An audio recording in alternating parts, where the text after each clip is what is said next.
Canal La única verdad de Dios. Un Señor, una fe, un bautismo. Un Dios y Padre de todos, nuestro Señor Jesucristo.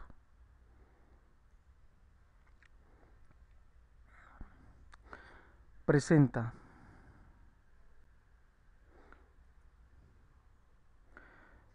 debate bíblico. La simiente de la serpiente. Segunda parte.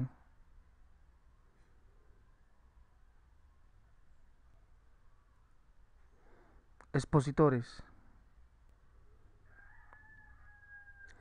Apologista Víctor Manuel Banda. Evangelista, apologista y escritor unicitario Alexander Escobar Cerrato. Como ya dijimos, el tema, la simiente de la serpiente, la segunda parte. Como ya hemos visto en la primera parte, en este debate el apologista y escritor unicitario Alexander Escobar Cerrato está refutando los argumentos de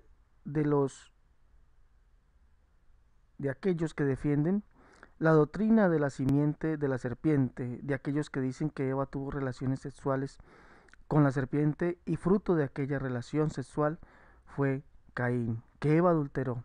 Y el apologista Alexander Escobar Cerrato está refutando esa doctrina de error.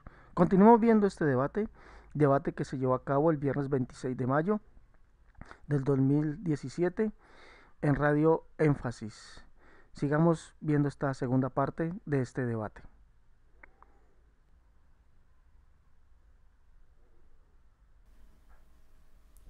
Continuamos en esta tarde con el debate La simiente de la serpiente.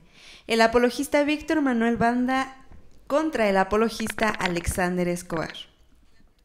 Prosigamos con las exposiciones. Es turno del apologista Víctor Manuel Banda. Cuenta con 10 minutos. Adelante. En mi primera exposición expliqué por qué razón no podemos considerar que el pecado cometido por Adán y Eva sea la desobediencia. Porque la desobediencia es una forma de pecar y no un pecado en sí mismo. En mi segunda exposición analizamos la incongruencia que se manifiesta al tratar de vincular las condiciones y los hechos de Génesis capítulo 2 y 3 con comerse una fruta, y lo congruente que es vincular estos hechos con relaciones sexuales. Por último, en mi tercera exposición demostraré que es más razonable creer la doctrina de la simiente de la serpiente como una explicación de la caída del hombre en Edén, que creer que la desobediencia o el comerse una fruta fue el motivo de la caída. Les voy a dar 4 razones por las que es más sensato creer la doctrina de la simiente de la serpiente. Número 1. Esta doctrina esclarece las genealogías de los hijos de Dios y los hijos del diablo. Número 2. Esta doctrina descifra bíblica y científicamente el misterio del origen de los gigantes, confundidos con descendientes de ángeles caídos. Número 3. Esta doctrina es congruente con las condiciones y los hechos descritos en Génesis 2 y 3. Y número 4. Esta doctrina corre en continuidad con toda la Biblia. Analicemos cada una de estas razones. Número 1. Esta doctrina esclarece las genealogías de los hijos de Dios y los hijos del diablo. Desde el Antiguo Testamento hasta el Nuevo Testamento, las Escrituras mencionan estas dos genealogías. Por ejemplo, Jesús habla de ambas en San Juan 8, del 41 al 44. Dice: «Vosotros hacéis las obras de vuestro padre». Entonces le dijeron: «Nosotros no somos nacidos de fornicación, un padre tenemos que es Dios». Jesús entonces les dijo: «Si vuestro Padre fuese Dios, ciertamente me amaríais, porque yo de Dios he salido y he venido, pues no he venido de mí mismo, sino que Él me envió. ¿Por qué no entendéis mi lenguaje? Porque no podéis escuchar mi palabra. Vosotros sois de vuestro padre el diablo. Dios tiene hijos en este mundo, pero Satanás también los tiene. Y También el apóstol Juan dice en su primera carta, capítulo 3, verso 10, en esto se manifiestan los hijos de Dios y los hijos del diablo. Todo aquel que no hace justicia y que no ama a su hermano no es de Dios. Estas y otras escrituras enseñan que hay dos genealogías y que no es verdad la frase que muchos citan al decir todos somos hijos de Dios. Y si son dos genealogías, ¿de dónde vienen los hijos del diablo? La doctrina de la simiente de la serpiente explica ampliamente el origen de los hijos del diablo. Segunda razón, esta doctrina descifra bíblica y científicamente el misterio del origen de los gigantes.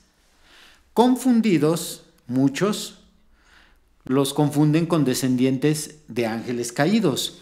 En muchas iglesias se ha enseñado y se cree que los gigantes de Génesis 6 y aquellos gigantes que cruzaron a la generación postdiluviana, como los hijos de Anac, Goliat y sus hermanos, etc., que tales gigantes son hijos de la unión de mujeres mortales con ángeles caídos inmortales.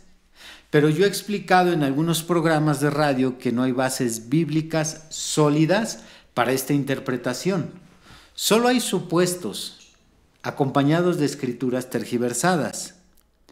Mientras que la doctrina de la simiente de la serpiente sí nos explica satisfactoriamente el origen de los gigantes, y no solo con la Biblia, sino que puede convalidarse con la ciencia genética. Todos estos gigantes descendieron de Caín, quien era hijo de la serpiente. El apóstol Juan dice en 1 de Juan 3:12, no como Caín, que era hijo del maligno, y mató a su hermano. ¿Y por qué causa le mató? Porque sus obras eran malas y las de su hermano. Sus obras eran malas y las de su hermano justas.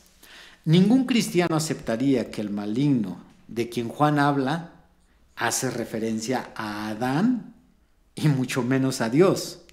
Caín era hijo de Satanás, quien lo engendró por medio de la serpiente. Razón número 3. Esta doctrina es congruente con las condiciones y los hechos descritos en Génesis 2 y 3. ¿Cómo lo expliqué en mi segunda exposición? Es totalmente congruente concluir que si Eva tuvo relaciones sexuales con la serpiente, la sentencia dictada por Dios tenga sentido. Pero muchos fallan al interpretar Génesis 2 y 3 de forma literal, entre ellos mi oponente, cuando el lenguaje en estos capítulos está diluido.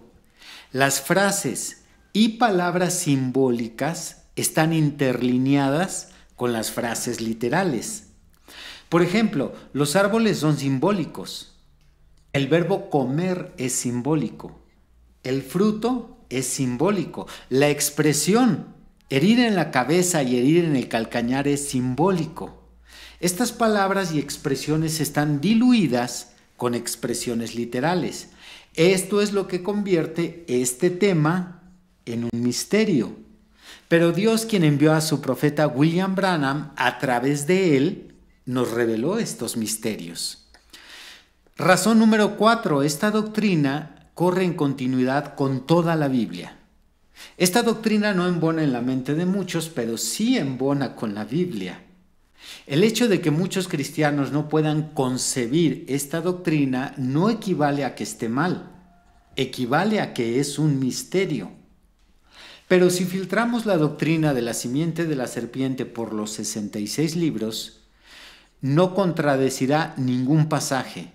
Y en el Nuevo Testamento, las enseñanzas de Jesús, de Pablo, de Juan el Apóstol, etc., contextualizan con la doctrina de la simiente de la serpiente. Por ejemplo, Jesús habla de los hijos de la serpiente simbolizándolos con la cizaña que fue sembrada por un enemigo. Esto está en Mateo 13. Que dice, le refirió otra parábola diciendo, el reino de los cielos es semejante a un hombre que sembró buena semilla en su campo. Pero mientras dormían los hombres, vino su enemigo y sembró cizaña entre el trigo y se fue. Y cuando salió la hierba y dio fruto, entonces apareció también la cizaña. Vinieron entonces los siervos del padre de familia y dijeron: Señor, ¿no sembraste buena semilla en tu campo? ¿De dónde pues tienes cizaña? Él les dijo: un enemigo ha hecho esto. Y cuando Jesús explica esta parábola en privado a sus discípulos, dice en los versículos 37 y 38: respondiendo él, les dijo: el que siembra la buena semilla es el Hijo del Hombre. El campo es el mundo. La buena semilla son los hijos del reino y la cizaña son los hijos del malo. Nuevamente ahí se ratifica una genealogía aparte de la de Adán. Pablo dice en 2 Corintios 11 que la serpiente sedujo a Eva. Así lo traduce la Biblia latinoamericana. Y seducir significa conseguir tener relaciones sexuales con otra persona. Puedo seguir contextualizando esta doctrina con más escrituras, pero creo que estas son suficientes. Hemos logrado contextualizar la interpretación de un acto sexual en Edén, por lo tanto de esto viene una genealogía de Adán y una genealogía de la serpiente, y con estas escrituras en el Nuevo Testamento se convalida esta interpretación. Así que, como ustedes pueden ver, tenemos 4 razones sensatas, congruentes y principalmente sustentadas por la Biblia para aceptar la interpretación de la doctrina de la simiente de la serpiente, como la mejor explicación que tenemos para revelar la caída de Adán y Eva en Edén. Y por mis 3 exposiciones podemos estar seguros que esta es una doctrina 100% bíblica. Es importante no confundir el hecho de que si yo no entiendo algo, eso equivale a que no es bíblico, o si yo no puedo descifrar un misterio, eso equivale a que esté mal. De ninguna forma. Estas exposiciones creo que dejan por sentado que esta doctrina es verdadera. Dios les bendiga. Es turno ahora del apologista Alexander Escobar y cuenta también con 10 minutos para su última exposición. Adelante. Bueno, gracias.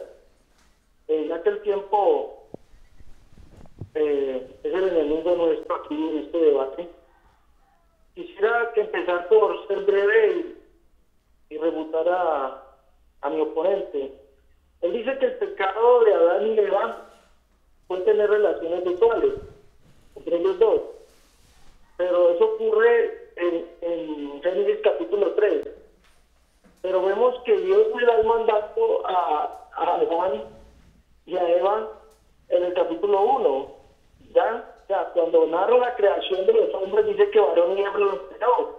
Y creó Dios al hombre a su imagen, a imagen de Dios los creó, varón y hembra los creó. Y les bendijo.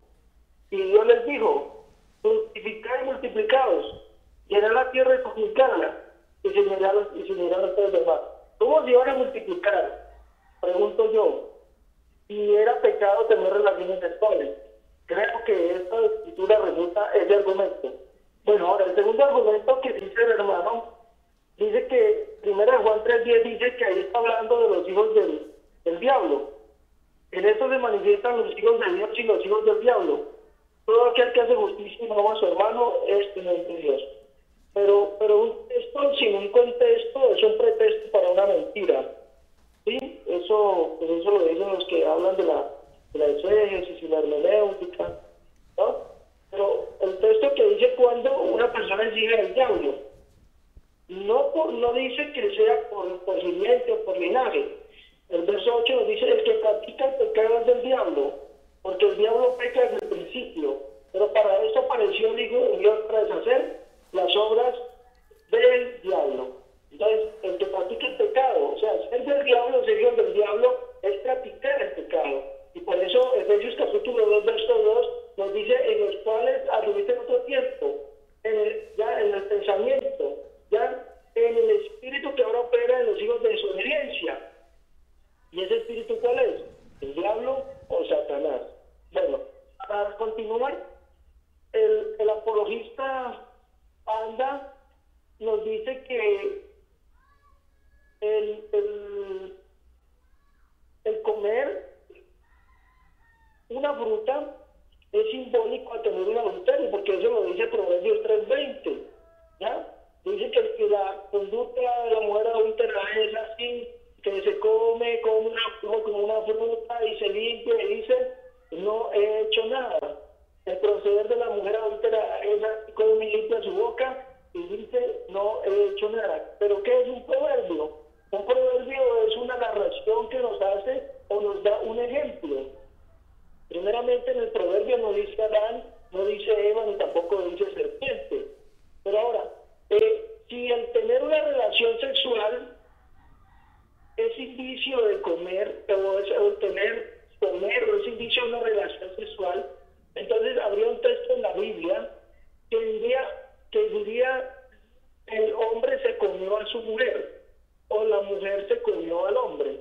Sí, estamos hablando en términos sexuales, pero vemos que la Biblia en ningún término emplea esa palabra. La Biblia emplea palabras textuales para decir cómo es que hay una relación sexual entre un hombre y una mujer.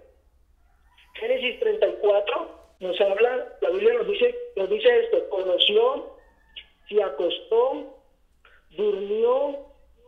Ya, esos son los textos que se usan para la Biblia literalmente decir que un hombre tuvo relaciones sexuales con una mujer, conoció, la tomó, se acostó, durmió, la deshonró.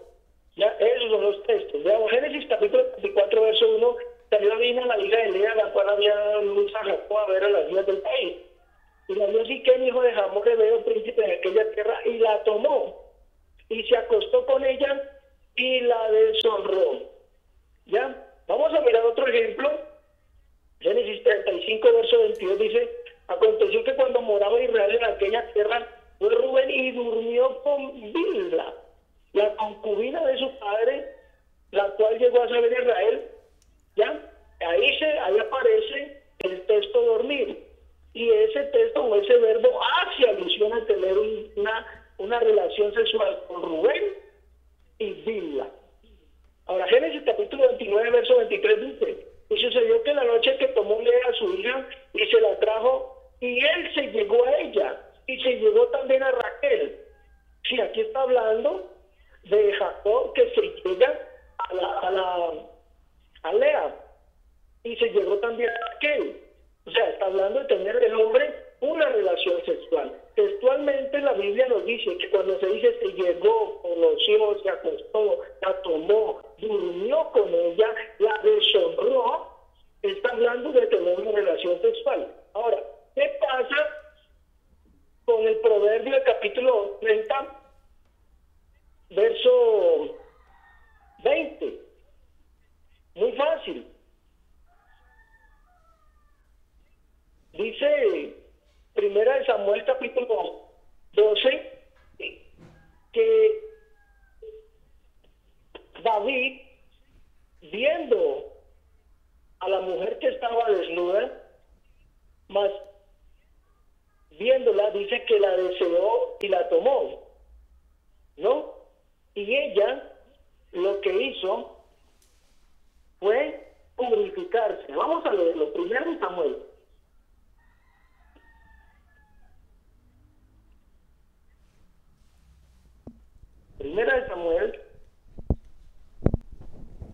Segunda de Samuel.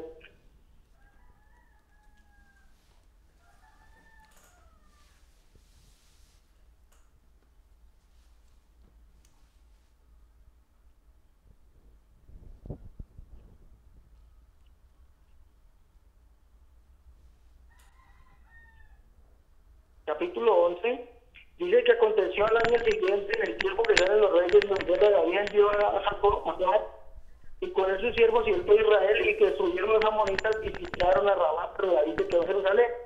Y sucedió un día que al caer la tarde, que se levantó David de su lecho y se paseaba sobre el terrado de la casa real, y vio desde el terrado una mujer que se estaba bañando la cuera muy hermosa. Y envió David a preguntar por aquella mujer, que le dijeron: aquellas del Pabé, y ella le dijeron: mujer de un Teo. y envió David mensajeros y la tomó y vino a él. O sea, durmió con ella. ¿Y qué hizo ella?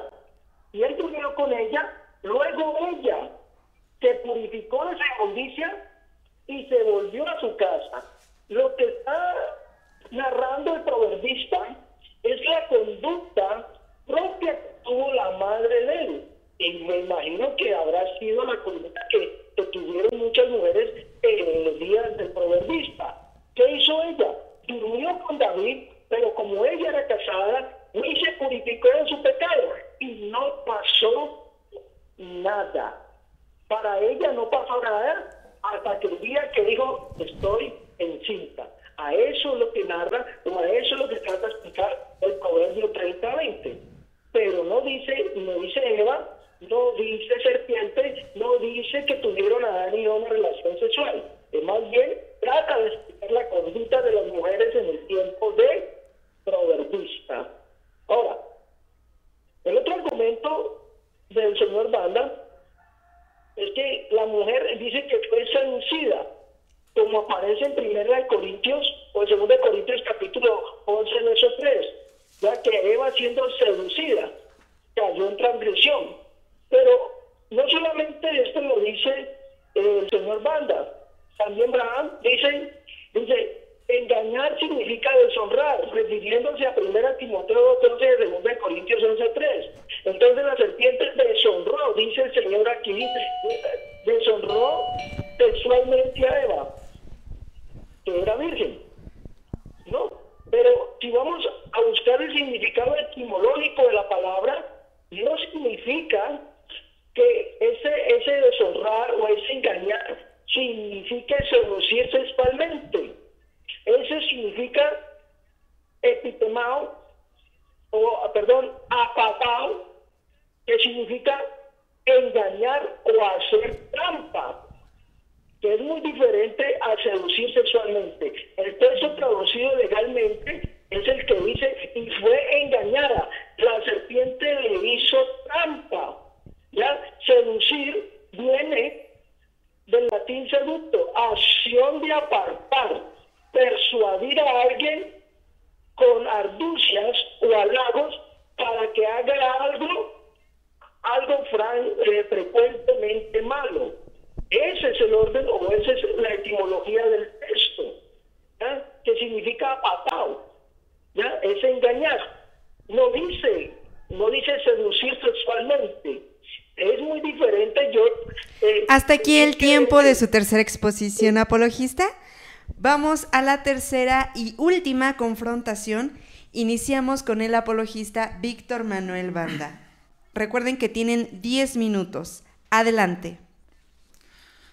Muy bien, voy a tomar de diferentes cosas que aquí anoté y pudiera objetar. Voy a escoger, creo, la más sobresaliente. Usted mencionó y repitió y recalcó que la Biblia solamente emplea palabras textuales para referirse a las relaciones sexuales. Lo recalcó y lo recalcó. Que la Biblia no habla de actos sexuales de forma simbólica. Yo solo tengo ahorita aquí anotadas 3 escrituras. Le puedo dar más, pero le voy a dar 3 y espero que nos las explique, porque esto desmienten su argumento y confirman el mío. Proverbios 9 del 13 al 17 está hablando de acto sexual simbólico. Proverbios 7:22 está hablando de acto sexual simbólico, y Proverbios 5:3, la cual le voy a leer a la letra, dice: porque los labios de la mujer extraña destilan miel, y su paladar es más blando que el aceite. Se está hablando en términos simbólicos y está hablando de la mujer adúltera. De hecho, estos capítulos tienen un subtítulo ahí arriba de cada párrafo, cada pasaje que menciona el adulterio. ¿Cómo es que usted nos dice que la Biblia no habla simbólicamente de actos sexuales? Expliqué muy abiertamente lo que significa un proverbio. Es una enseñanza, ya, o unas palabras que nos traen una enseñanza. Eso significa proverbio. Ya, no es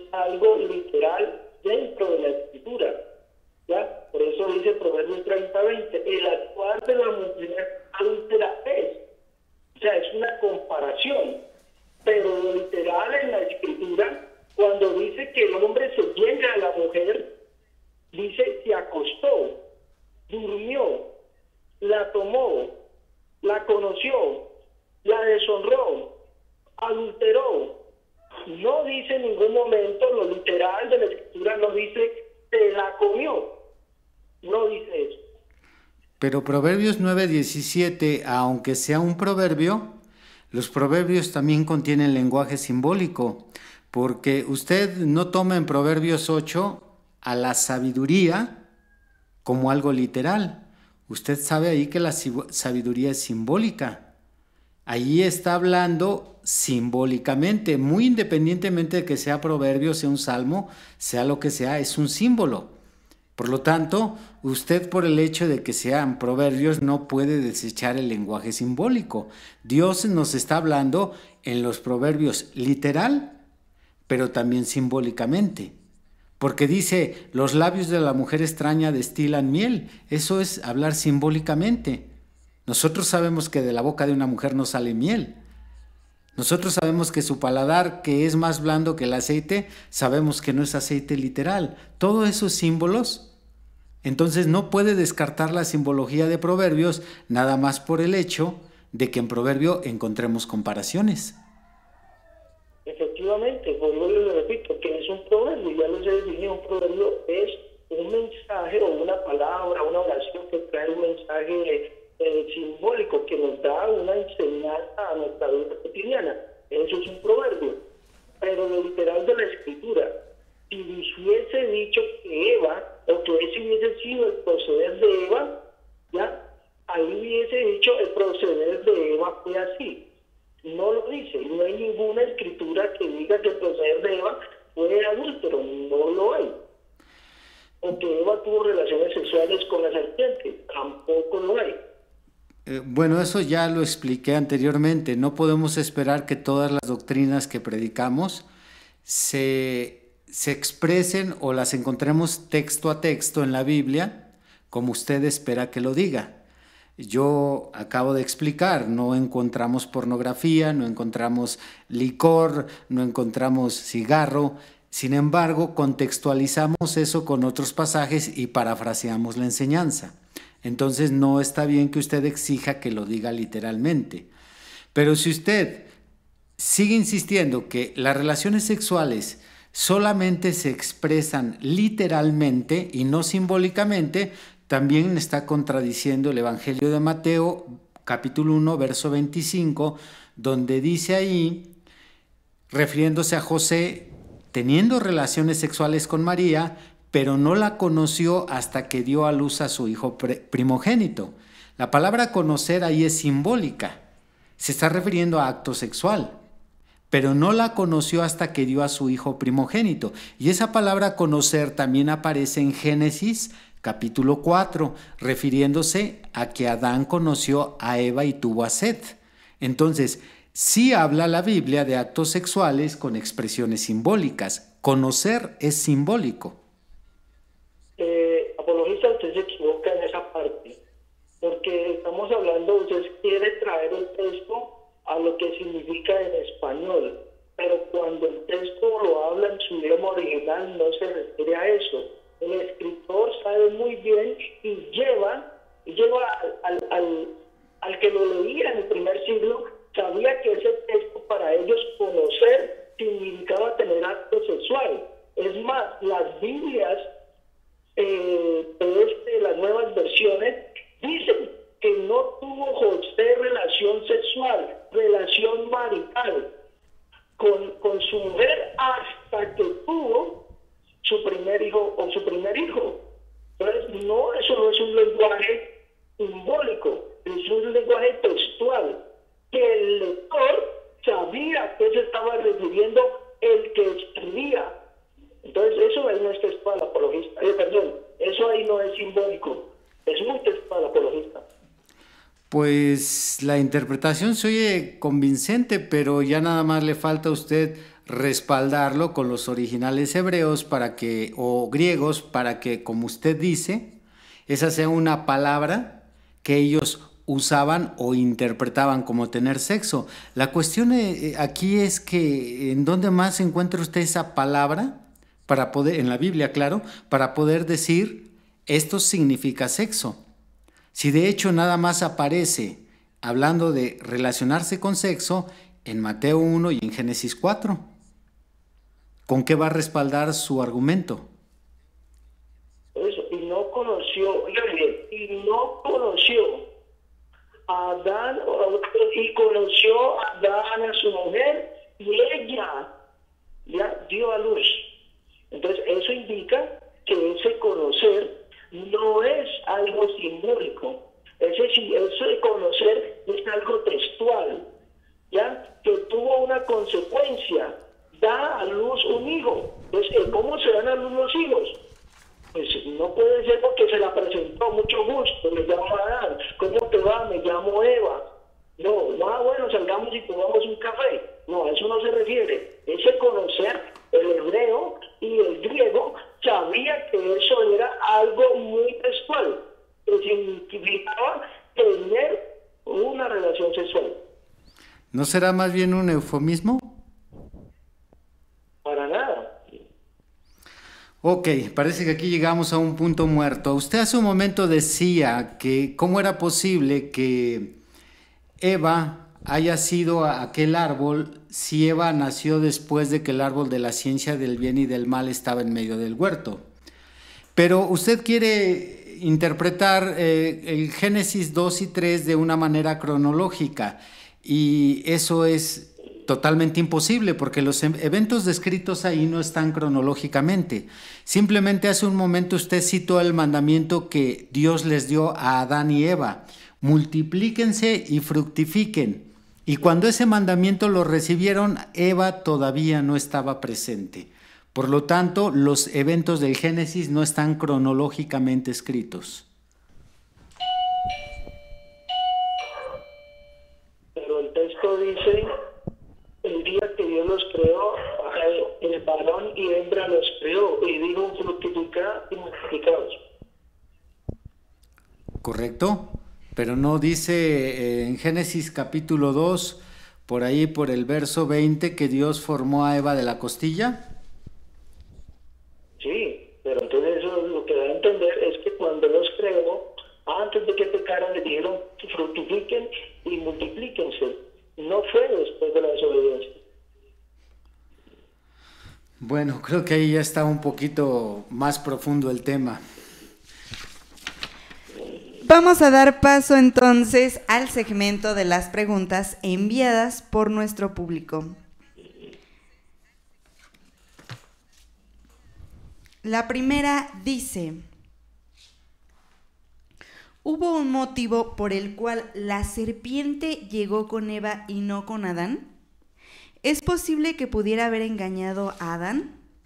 Esta es para el ministro Víctor Manuel, de la hermana Karen, en el Estado de México.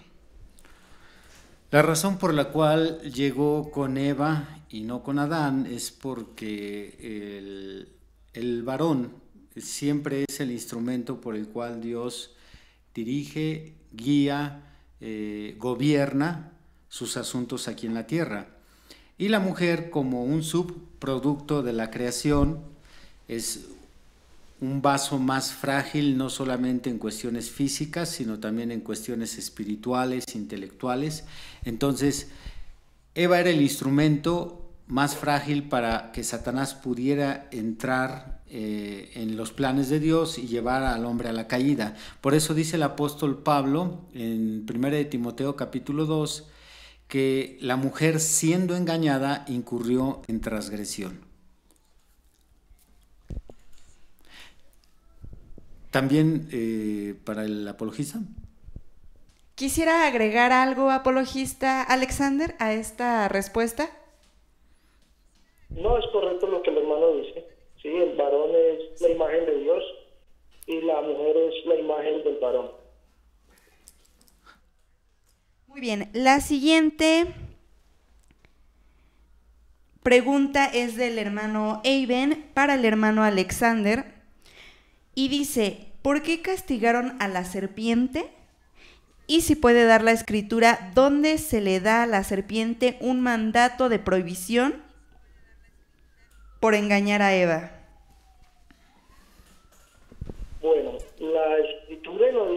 serpiente se le dio un mandato de prohibición de engañar a Eva, pero la que la Escritura sí nos dice es que el diablo fue echado por tierra, y eso está en el libro de Isaías.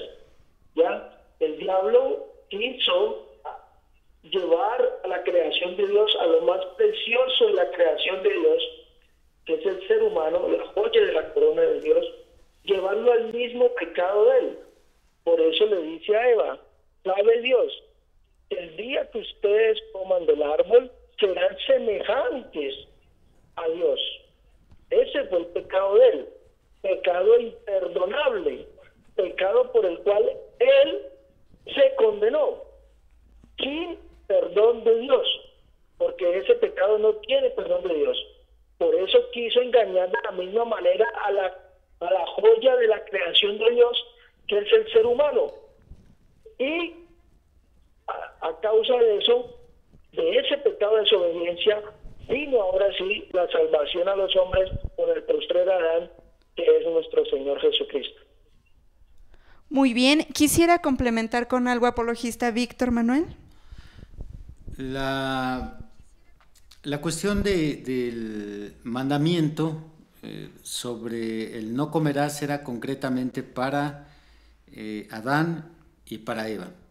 Entonces, la serpiente no tenía ningún mandamiento porque era un animal y ella no estaba incluida en el plan de Dios. Ellos eran los que tenían que cuidar el mandamiento. Así que la serpiente solo fue el conducto para que Adán y Eva quebrantaran el mandamiento.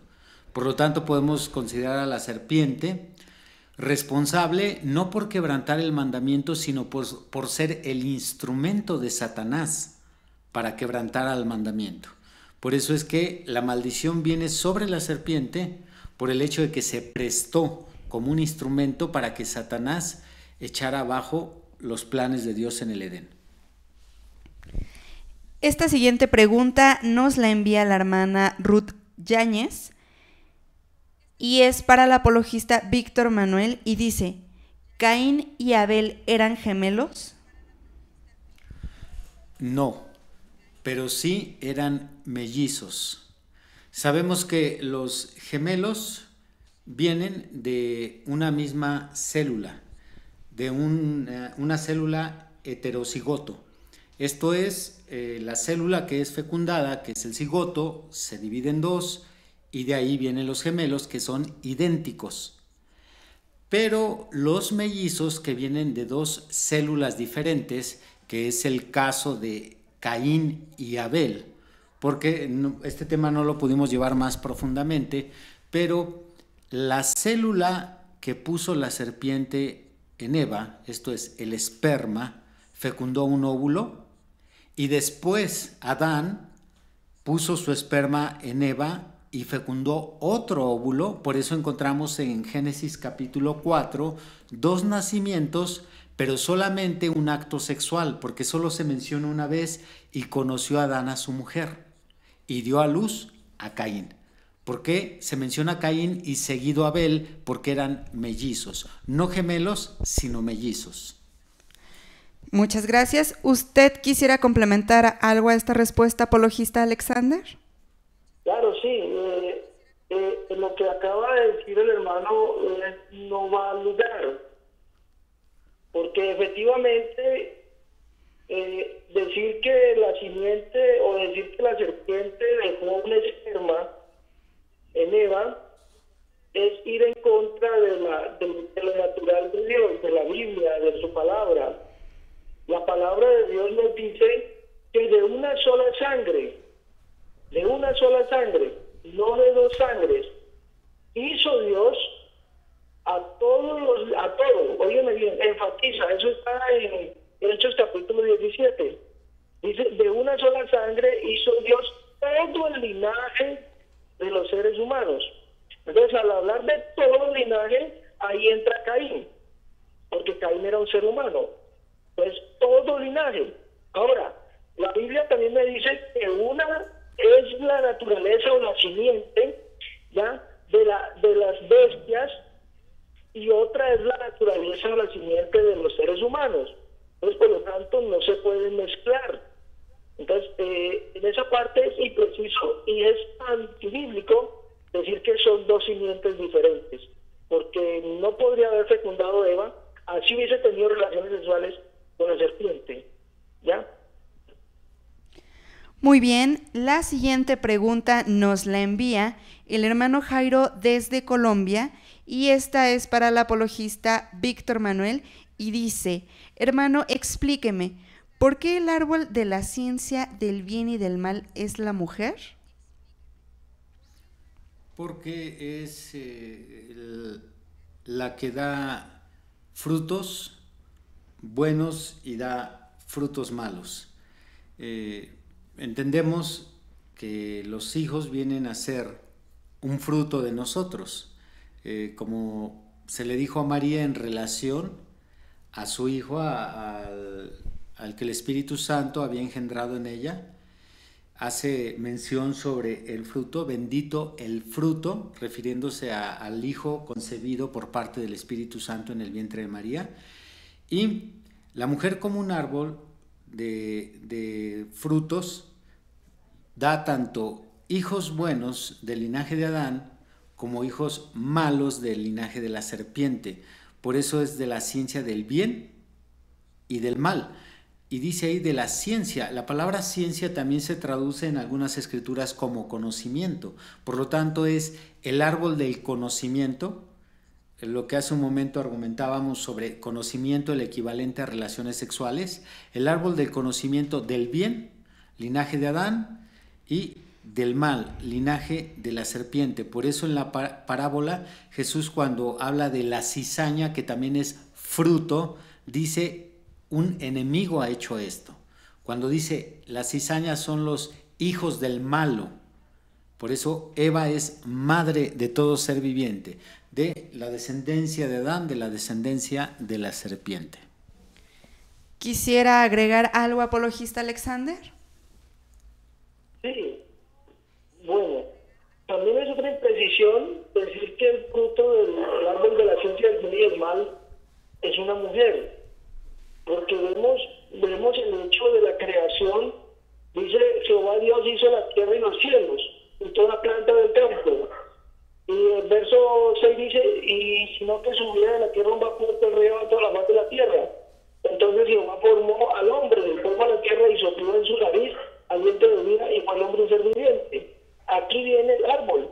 Y Jehová Dios plantó un huerto en el Edén al oriente y puso allí al oriente al hombre que había formado.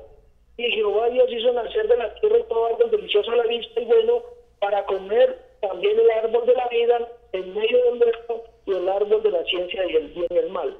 Textualmente la Biblia nos dice que era un árbol. La mujer vino mucho después. Entonces, por lo tanto, no es una posición bíblica, es una posición particular decir que es una mujer. Muy bien, esta siguiente pregunta también es del hermano Jairo de Colombia y dice: ¿por qué Eva le dijo a la serpiente que estaba prohibido comer del árbol de la ciencia del bien y del mal? Y esta es también para el apologista Víctor Manuel Banda. ¿Por qué a Eva se le dijo que estaba prohibido comer del árbol de la ciencia del bien y del mal? Si nosotros somos un poco más textuales, Eva no hace mención de que no podía comer del árbol de la ciencia del bien y del mal. Más bien lo que Eva menciona es que no podía comer del árbol que estaba en medio del huerto. Es lo que ella menciona. No tanto del árbol de la ciencia del bien y del mal. Eso fue para Adán. Pero Eva, cuando tiene el diálogo con la serpiente, ella menciona, la serpiente le dice: con que Dios os ha dicho que no podéis comer de todo árbol. Ella dijo: podemos comer de todo árbol, pero del árbol que está en medio del huerto. Entonces ahora hace referencia a Adán. Del árbol que está en medio del huerto no podemos comer. Entonces, como que ahí hay que acomodar nada más esa diferencia entre el árbol en medio del huerto y el árbol de la ciencia del bien y del mal, para que no se tergiverse o no se traslape el mandamiento. Quisiera agregar nuevamente algo, apologista Alexander. Sí, bueno, aquí lo que Eva le dice a la serpiente es algo que está implícito en el texto. Sí, aunque ella no dice que es el árbol de la ciencia del bien y del mal, pero el árbol que estaba en medio del huerto es el árbol de la ciencia del bien y del mal. Dice Jehová Dios hizo nacer de la tierra todo árbol delicioso a la vista y bueno para comer, y también el árbol de la vida en medio del huerto, y el árbol de la ciencia del bien y del mal. Se está refiriendo ella implícitamente a lo que fue el mandamiento, o fue lo que Dios hizo. Muy bien, la siguiente pregunta nos la envía el hermano Brent desde Chile y dice: si el sexo no fue pecado en el principio, ¿por qué el Señor tuvo que venir por una virgen? ¿Por qué no fue a través del sexo? Fue por palabra, porque así van a venir todos los hijos de Dios por medio de la palabra. Esta pregunta es para usted, apologista Alexander. ¿Me la repite, por favor, que no la entendí? Claro, dice, si el sexo no fue pecado en el principio, ¿por qué el Señor tuvo que venir por medio de una virgen? ¿Por qué no fue a través del sexo? ¿Por qué no fue a través del sexo? Pues hombre, mi amigo el que dice esto está muy equivocado en la escritura. Tendría que venir Dios y tener una relación sexual con una mujer para poder engendrarse él mismo. Y mi amigo, estás equivocado de verdad. Primero porque erras ignorando el poder de Dios, el poder de su voluntad. Ya, él no es hombre, y como no es hombre no tiene necesidad de un deseo sexual, no tiene necesidad de venir y tener relaciones sexuales o de casarse con una mujer. Además, pongámoslo de una manera hipotética, si Dios hubiese venido y hubiese tenido una relación sexual con una mujer, entonces él mismo hubiese, su mandamiento, digámoslo así, lo hubiese eliminado, digámoslo así, o él mismo lo hubiese, bueno, se me va la palabra, entonces no fornicarás. Entonces, ¿hubiera fornicado Dios? No, es en el poder de la palabra de Dios que vino él al mundo. ¿Quisiera usted aportar algo, apologista Víctor?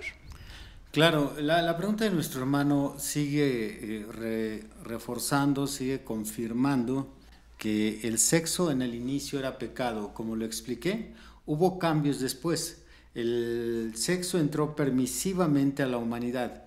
Pero David, en el Salmo 51, cuando dice, en maldad he sido formado y en pecado me concibió, concebir, formar un ser humano en el vientre de una mujer, concebir, en pecado me concibió mi madre, David textualmente le está llamando pecado a la relación sexual. Y como Jesús, el Hijo de Dios, tenía que ser un ser perfecto aquí en la tierra, no solo en su caminar, sino en su nacimiento, ya que si él hubiera nacido de sexo, él hubiera podido nacer como nació Juan el Bautista, de un matrimonio ejemplar, intachable, como fue Zacarías y Elizabeth. Sin embargo, Juan el Bautista no tenía la tarea de la redención solo la podía lograr una persona que no tuviera absolutamente nada de pecado, y Jesús tenía que nacer sin sexo para que no hubiera pecado ni siquiera en su nacimiento. Esa es la razón por la cual Jesús nació de una virgen. La siguiente pregunta la envía el hermano Arturo y esta es para el apologista Alexander.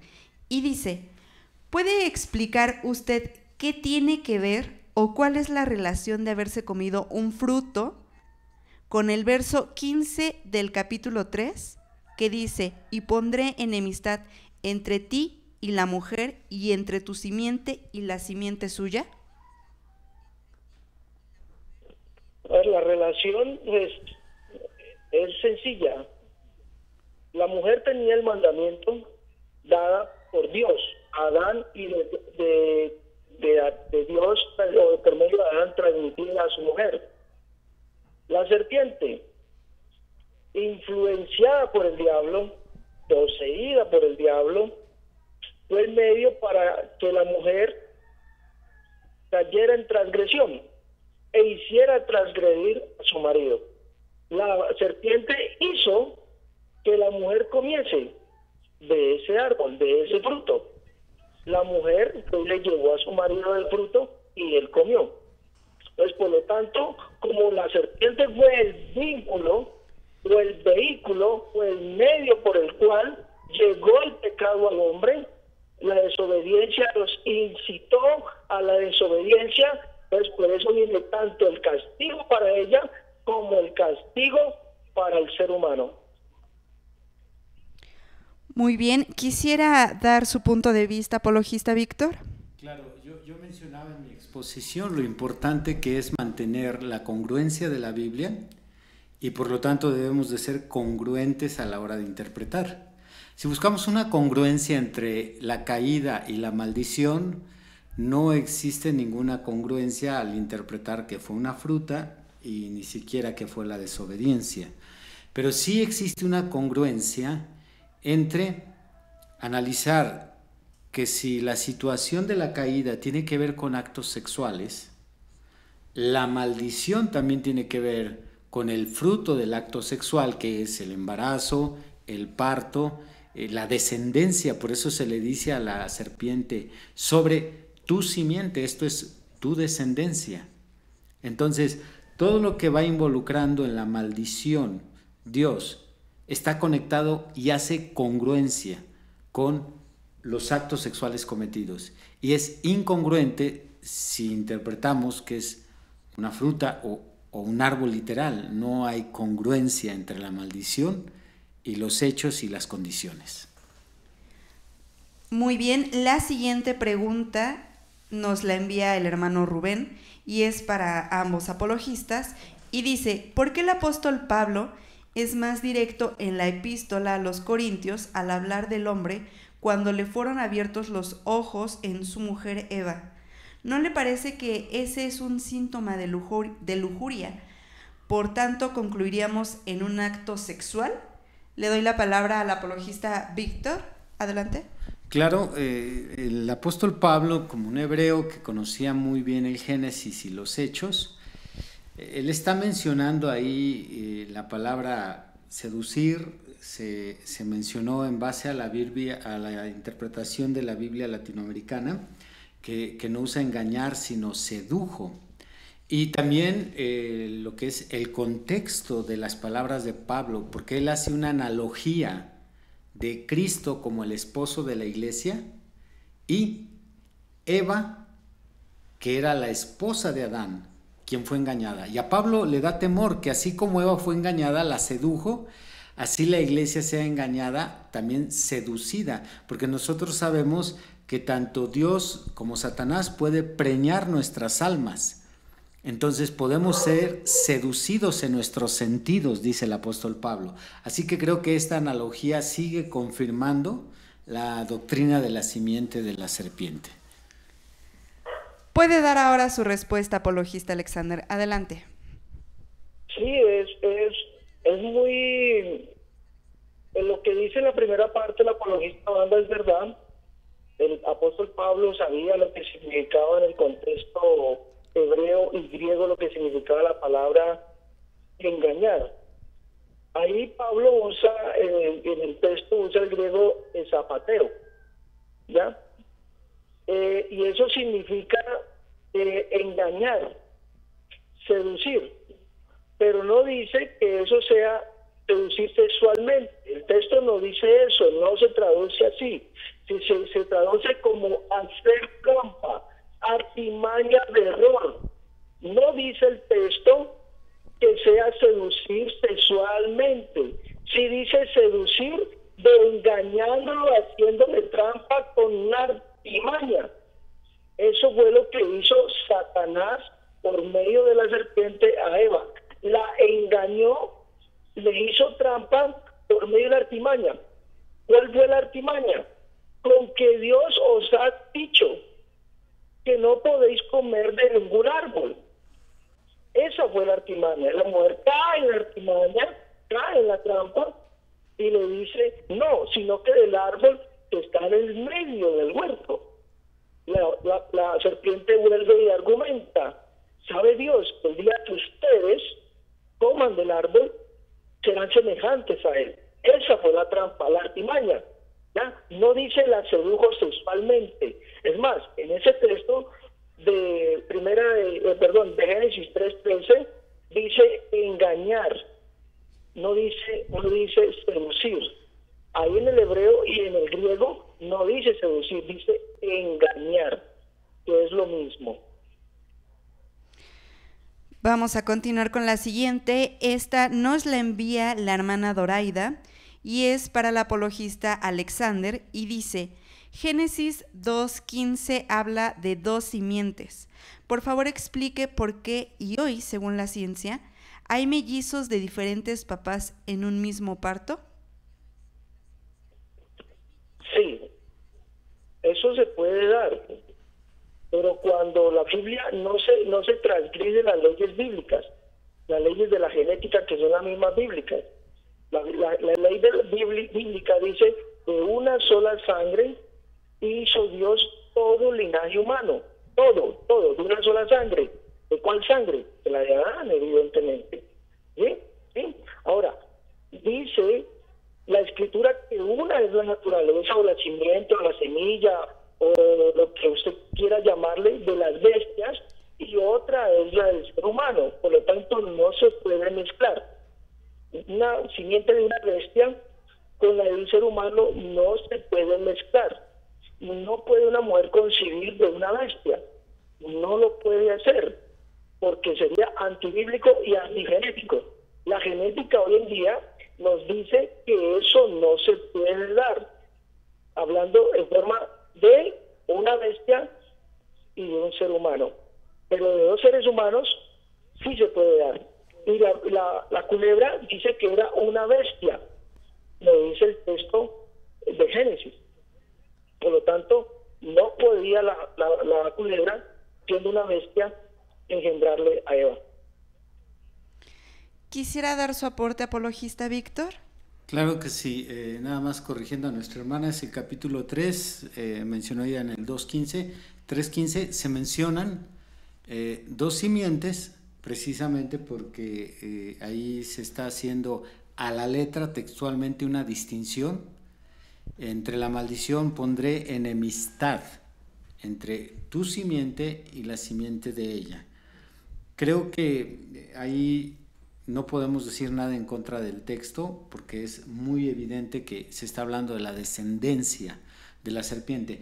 Y el capítulo 4 y 5 remachan el tema de dos linajes, porque el capítulo 4 describe el linaje de Caín y el capítulo 5 el linaje de Adán. También a la letra está muy específico. El apologista Alexander está dando en su respuesta la expresión o la objeción de que no es posible porque no hay manera de mezclar la simiente de un animal con un ser humano.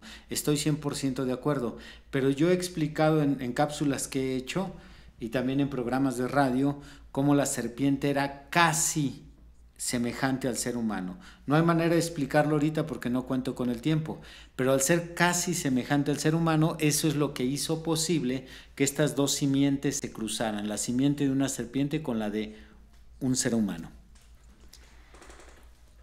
La siguiente pregunta nos la envía la hermana Ruth Yáñez para el apologista Alexander y dice: el hermano Alexander dice que no hubo relación sexual entre Eva y la serpiente.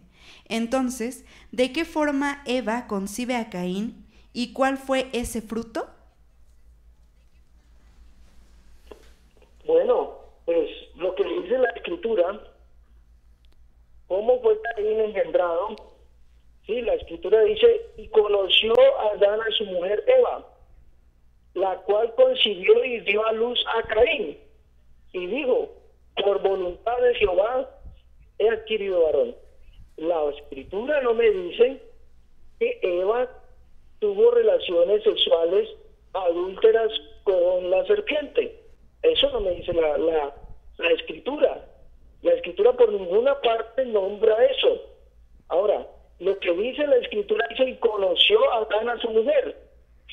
De ese conocer o de ese llegarse, que es lo que quiere dar a entender el texto, ya se llegó a Adán a su mujer, ese significa conoció, se llegó a Adán a su mujer, Eva, ella concibió de Adán. ¿Qué concibió? Un niño, un hijo, y dio a luz a Caín. La escritura es clara, y dice que ese niño era de Caín, no dice era de la serpiente, lo dice la escritura, yo le creo a la escritura. ¿Nos quiere dar su punto de vista, apologista Víctor? Pues la pregunta habla por sí sola. Caín no puede ser hijo de Adán por el simple hecho de que Caín no aparece en las genealogías de Adán descritas en Génesis 5, Primera de Crónicas 1, Lucas capítulo 3 del 23 en adelante. Caín no está en ninguna de las genealogías porque no es hijo de Adán. Juan le llama hijo del maligno, así le llama, hijo del maligno. Y Judas dice que Enoc era el séptimo, desde Adán hasta Enoc. Si hacemos la cuenta y nos vamos de lo que es Adán, Set, Enos, Mehujael, y llegamos hasta Enoc, nos damos cuenta que solo hay 7.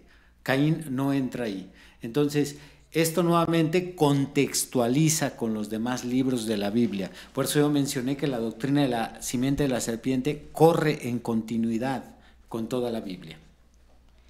De acuerdo, la última pregunta nos la envía el hermano Rubén de Buenos Aires y dice: ¿cuál es la finalidad de este debate? ¿Cuál es el motivo del por qué cree necesario un debate de esta índole? Dado que como cristiano yo no veo algo fructífero para un crecimiento espiritual. Esta pregunta también es para ambos apologistas y quiero darle la palabra al apologista Alexander. Adelante. Bueno, la gente confunde debate con pelea. La gente confunde debate con alegato. La gente confunde debate con darse puños, madrearse, ofenderse, ¿no? La Biblia nos manda a ser fervientes en la defensa de la fe, ¿sí? A debatir fervientemente, ¿no? Y ese fervientemente quiere decir defender, hacer defensa de la fe. Pues cuando tu amigo, siendo cristiano, defiendes tu doctrina, estás debatiendo. Entonces, pero este debate, o el debate, hay que hacerse con unas normas bíblicas de conducta, casta y respetuosa ante el oponente, ¿ya? Con fundamentos bíblicos, ¿ya? Para decir o argumentar que lo que dice el oponente es antibíblico o es en contra de la Biblia. Aquí tú no has visto que no estamos, ni el señor Banda me ha ofendido a mí, ni yo en ningún momento lo he ofendido a él. Ni antes del debate, ni después del debate, ni durante el debate. ¿Sí? En ningún momento. Pablo contendía ardientemente por la fe. Y lees el libro de los Hechos, miras que Pablo contendía con los judíos.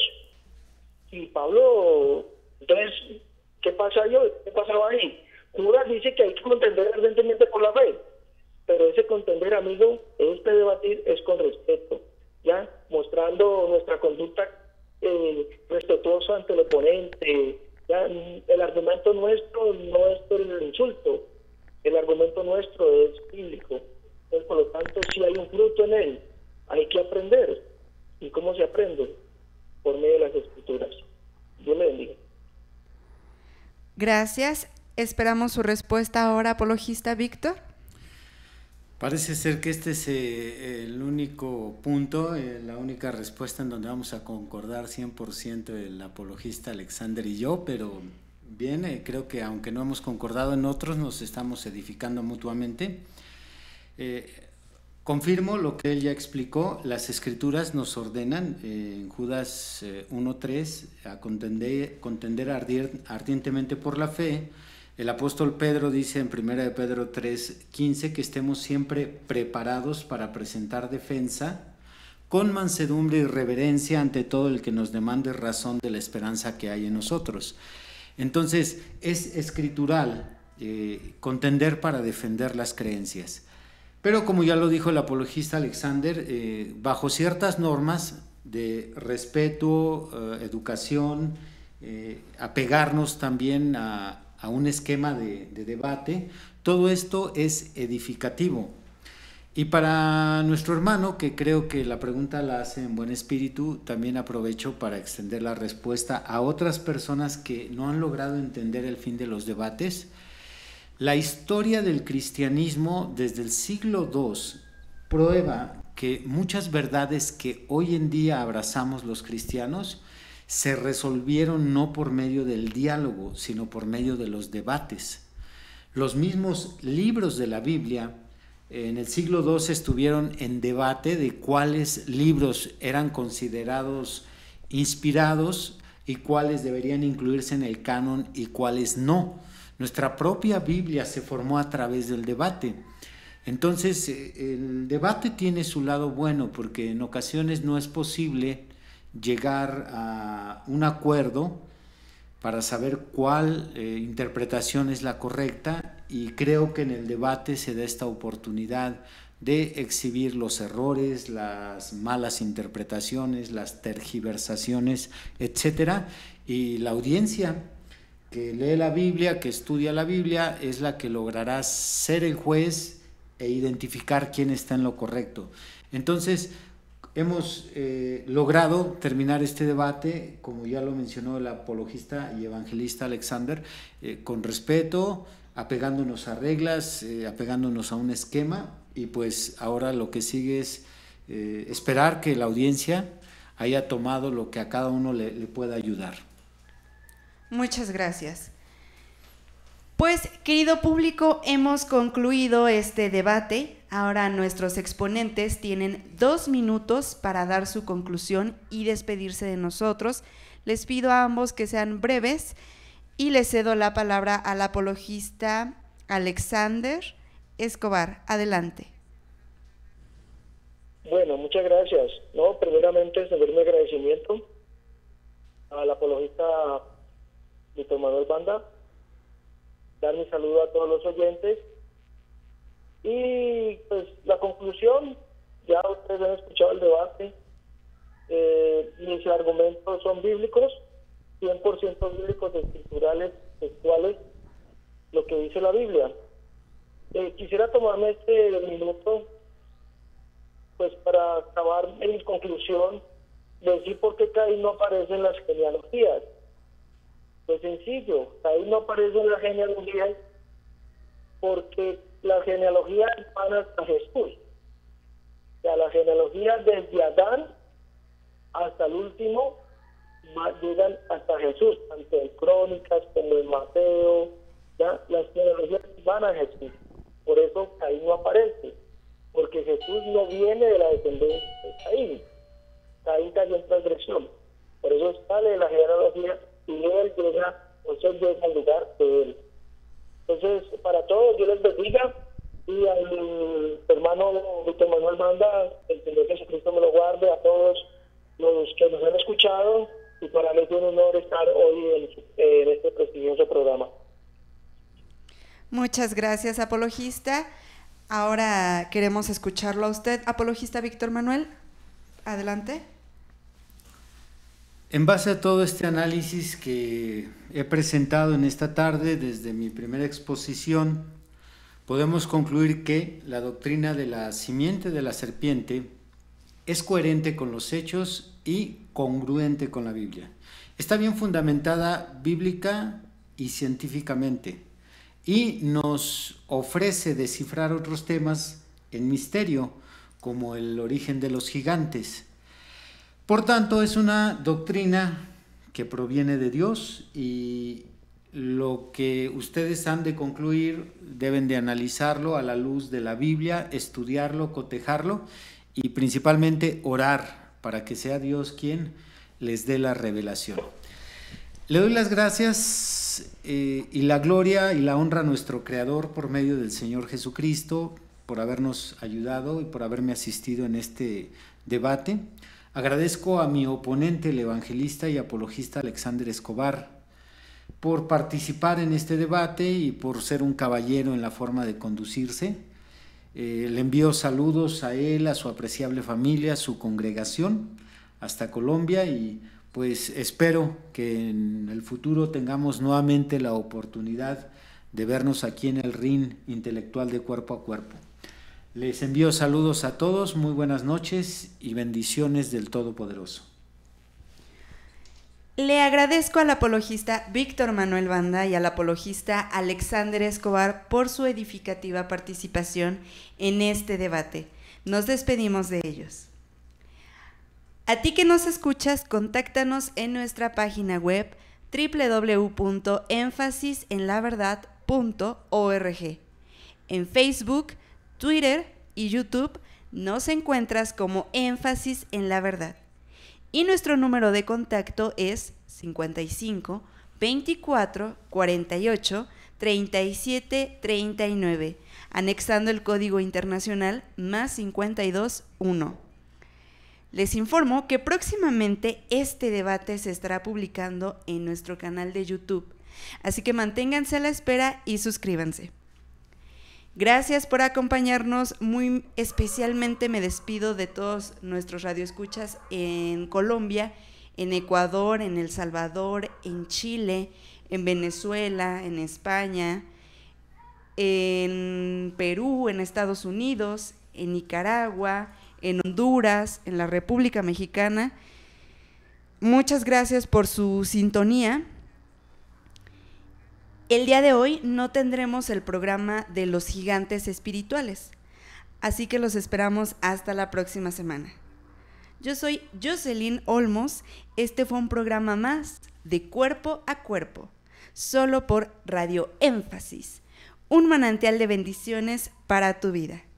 Que tengan un excelente fin de semana, hasta la próxima. Buenas noches y que Dios les bendiga.